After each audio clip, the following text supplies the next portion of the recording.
وہ بھی درست نہیں ہے. کیا آپ اس پر یقین کر سکتے ہیں؟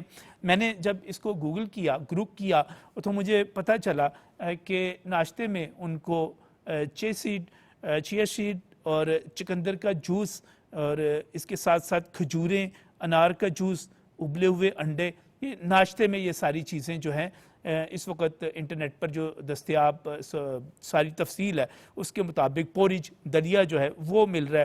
دوپہر کو ان کو دیسی مرغی ان کے مینیو میں شامل ہے، ان کے مینیو میں مٹن شامل ہے، دیسی گھی میں بنا ہوا، باقی چپاتی، سلاد، گرین ٹی وغیرہ تو ساتھ چلتی ہے. رات کا کھانا اور بہت مشہور ہوا تھا اس میں کہ وہ پنک سالمن فش کھاتے ہیں اور دلیا، ناریل کا جو پانی ہے، دیسی مرغی کی یخنی ہے. یعنی ناریل کا پانی تو ان کی خوراک میں شامل ہے، لیکن وہ کہہ رہے ہیں کہ مجھے وضو کے لیے جو پانی مل رہا ہے وہ جو ہے میں وضو نہیں کر سکتا. تو یہ جو ایک مرتبہ سوری صاحب نے ان کے کان میں کہا تھا نا کہ اسلامک ٹچ دے، یہ بار بار اسلامک ٹچ دیا جاتا ہے، یہ نامناسب ہے. ہمیں یقینی طور پر آئین اور قانون کے مطابق چلنا چاہیے. سابق وزیر اعظم اس وقت جن مقدمات میں سزا یافتہ ہیں یا جن مقدمات کی وجہ سے جیل میں ہیں، ان کا قانونی طور پر مقابلہ کرنا چاہیے. لیکن جب آپ فیک نیوز پھیلائیں گے، جب آپ اس کے ذریعے ایک لوگوں کے سامنے اپنا ایک غلط مقدمہ رکھیں گے، تو یہ ضروری ہے کہ اس کی تصحیح کر دی جائے. اور اس وقت ان کو جو سہولیات حاصل ہیں وہ میں نے آپ کے سامنے ساری بیان کر دی ہیں. اب یہ خود دیکھ لیجئے کہ وہ کس سال میں ہیں، اور وہ اس سے پہلے خود اپنے جو مخالف سیاسی قیدی ہیں جن کو رکھا گیا تھا جیل میں، وہ بھی پاکستان کے وزیر اعظم تھے، ان کے بارے میں کیا کہتے رہے ہیں. یہ ایک بنیادی سی بات تھی. چلتے ہیں پروگرام میں آگے اور بات کریں گے پاکستان کی، اور پاکستان عالمی تنازعات میں پرامن حل ادا کرنے کا، اور ان کو نہ صرف اپنا کردار ادا کرنے کا بلکہ تمام تر جو تنازعات ہیں ان کو پرامن طور پر حل کرنے کا داعی ہے. اور اس سلسلے میں پوری دنیا اس کی ہم خیال بھی ہے اور اس کی حامی بھی ہے. پاکستان نے ایک قرارداد سلامتی کونسل میں متفقہ طور پر منظور کروائی، جس میں یہ کہا گیا کہ تنازعات کو بات چیت سے، سفارتی تعلق سے اور باہمی تعاون سے حل کیا جائے. پاکستان یہ بھی کہتا ہے کہ اقوام متحدہ کے رکن جو ممالک ہیں ان کے درمیان تنازعات کو ابھرنے سے پہلے روکا جائے، ثالثی بڑھائی جائے. سلامتی کونسل سے جو سرمائی مباحثہ تھا، اس سے جو ہمارے نائب وزیر اعظم، ہمارے وزیر خارجہ اسحاق ڈار نے جو خطاب کیا، میں سمجھتا ہوں کہ وہ پاکستان کی خارجہ پالیسی کا ایک نمایاں جزو ہے، اس کی عکاسی کرتا ہے. پروگرام کو آگے بڑھائیں گے، لیکن میں چاہوں گا کہ ہم پاکستان کا موقف جو کشمیر کے حوالے سے ہے، جو مسئلہ فلسطین کے حوالے سے ہے اور جو عالمی تنازعات کے حوالے سے ہے، اس کو ہم ضرور سنیں تاکہ ہم اپنے وطن کا مقدمہ ہر جگہ پر لڑ سکیں. اسحاق ڈار صاحب کا خطاب سنیں. الرحمن الرحیم. نحمد و نصلی علی رسول الکریم. Excellencies, ladies and gentlemen, I am honored to preside over this important open debate on the Middle East, including the Palestinian question. I thank Assistant Secretary General Khalid Khayari for his comprehensive briefing. For decades, the Palestinian people have endured the worst form of occupation and apartheid. They have been denied their fundamental and inalienable rights, including the right to self-determination and statehood. What we have witnessed in Gaza for the last 22 months is not just a humanitarian catastrophe, but a collapse of humanity itself. Gaza has become a graveyard for innocent lives as well as for the international law, particularly the international humanitarian law. Over 58,000 Palestinians, most of them women and children, have been killed in Israel's brutal military assault. The systematic targeting of hospitals, schools, UN facilities, aid convoys, and refugee camps are not incidental. These are deliberate acts of collective punishment in flagrant violation of IHL, numerous Security Council and General Assembly resolutions, as well as the binding provisional measures ordered by the International Court of Justice. Excellencies, the hunger crisis in Gaza has reached unprecedented and deeply alarming levels. According to the United Nations World Food Programme, a third of the population not eating for multiple days in a row, an indicator of catastrophic levels of food insecurity. Excellencies, the Palestinian question is a litmus test for the credibility of the United Nations, the Security Council, and the integrity of the international law. Failure to uphold the rights of the Palestinian people will embolden impunity and undermine the legitimacy of the very international order we all claim to defend and uphold. The Security Council must live up to its responsibility and ensure compliance with its own decisions. Pakistan reaffirms its unwavering and principled support and solidarity with the Palestinian people and their right to a viable, sovereign, and contiguous state of Palestine based on the pre-1967 borders with Al-Quds al-Sharif as its capital. This is the only just and durable solution enshrined in Security Council and General Assembly resolutions, the Arab Peace Initiative, and the consensus position of the OSCE. We urge the Security Council to pursue with unity and urgency the following concrete measures. First, an immediate, permanent, and unconditional ceasefire in Gaza and across the occupied Palestinian territory, including the full implementation of the Council Resolution 2735.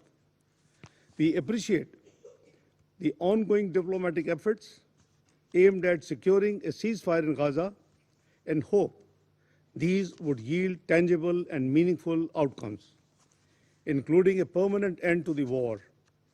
We appreciate the role played by Egypt, Qatar, and the United States in this regard. Second, unfettered, sustained, and secure humanitarian access to all civilians in need and the protection of aid workers, medical teams, and the UN personnel.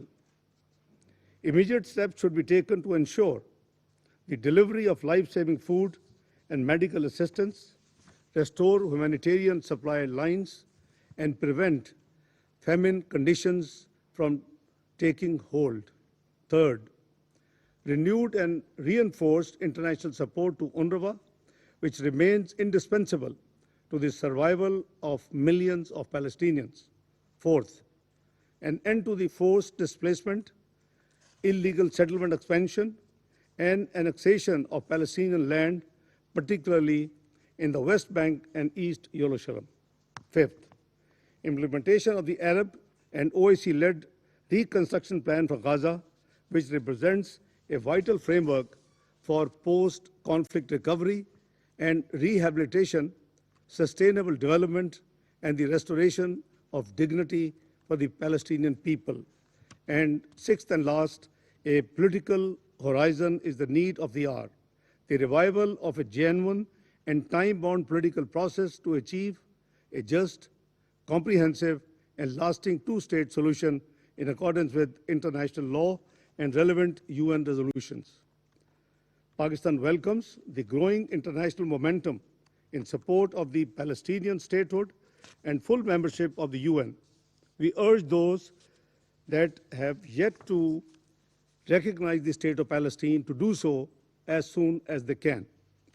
We also welcome the convening on 28th of July of the International Conference on the Two-State Solution, co-chaired by Saudi Arabia and France, to help generate renewed momentum and take concrete actions towards achieving the two-state solution.